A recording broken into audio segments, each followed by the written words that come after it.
Hi there, and welcome to the World Wide Well. I'm Dave Householder, and I'm blessed to be your Bible teacher. And today, I'm going to talk to you about taxes.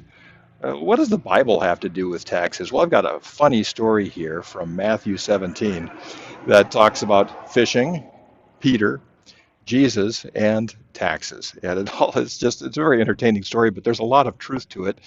And it helps us understand the role of taxes. Now, most of us would agree on two ethical principles. One is that a person shouldn't initiate violence. You shouldn't start a fight. You can use force, of course, to protect yourself, to defend yourself. If you see an elderly woman across the street here and she's being mugged, you can run over there and use force to stop that from happening. Everybody would agree that that's okay. But initiating force, assaulting someone physically, starting a fight, grabbing someone, beating someone up, abuse of family members, everybody would agree that that's wrong.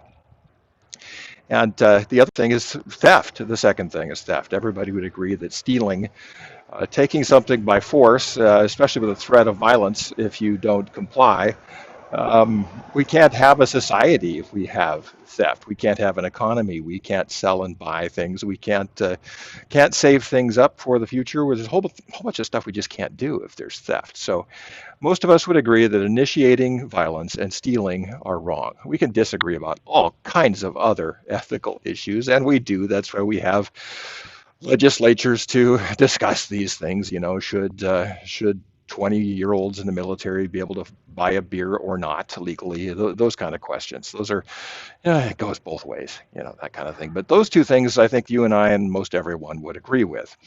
But here's the problem: we need governments to ensure that those rules are kept, and kind of like a vaccination, we need the governments to be able to do a little bit of theft and a little bit of violence to be able to keep that from happening, from taking off. A little bit of smallpox virus saves us from the big smallpox virus. And so that's why we have governments.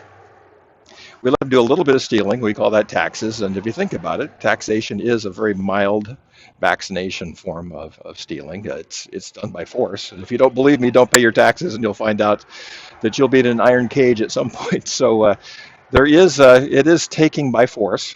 And it's not asking, it's telling, and you're going to give this, and so there.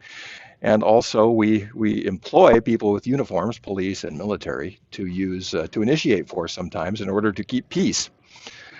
Sometimes those folks in uniform have to do that, and so we agree on those two big principles, but then we hire government to do just a little bit of both of those, and to keep it as minimal as possible.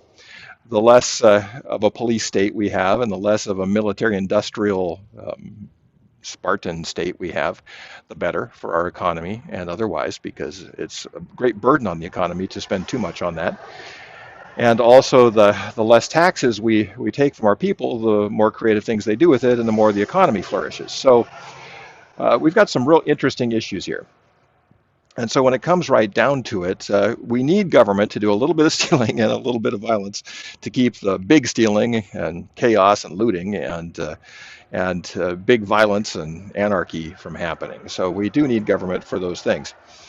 And that leads to today's story. Peter is asked by some folks, "Hey, is you and Jesus gang, are you guys paying your taxes?" And he says, he doesn't know, but he says, "Oh, of course we are. Yeah, we're paying that." And that's typical Peter. He's kind of a flake. And then he goes to Jesus and asks, "Hey, are we paying this tax?" People are asking if we're paying the tax, because if you don't pay taxes, you get in trouble. You end up in jail. That's the way taxes work. And Jesus says, "Hey, we're not really obligated to pay this tax.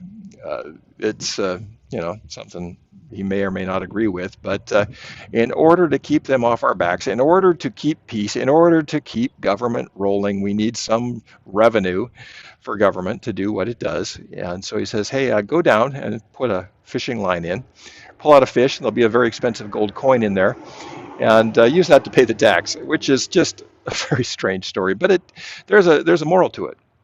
And Jesus is saying, we're not really obligated to do everything the government tells us to do, because governments have told us to do really crazy stuff in the past. Throughout history, the governments have told us to do crazy stuff. But basically, to keep the peace, and he says, in order to not cause offense and cause problems and create issues so that we can go about our business, pay the tax. So, what he's saying to us is we need government. We need government, a little bit of it, but a little bit goes a long way, so we want to keep that minimized. But it's best that we just pay our taxes rather than fight it, because then we can focus on other things. And we need to pay a little bit of taxes anyways to keep the government in place, to keep order, and to keep the system rolling. So that's what Jesus says about taxes. It's not that we're obligated at some deep moral level to pay taxes, because he understands that taxes are just a little bit of theft. But pay it, and keep the wheels of government running, and so that you can focus on other things in life, so that you won't be bothered, so that you can keep those folks off your back, so that you don't get audited, so that you can focus on the most important things in life, because we're always going to have taxes. That's the good news for today, and I will talk to you again tomorrow.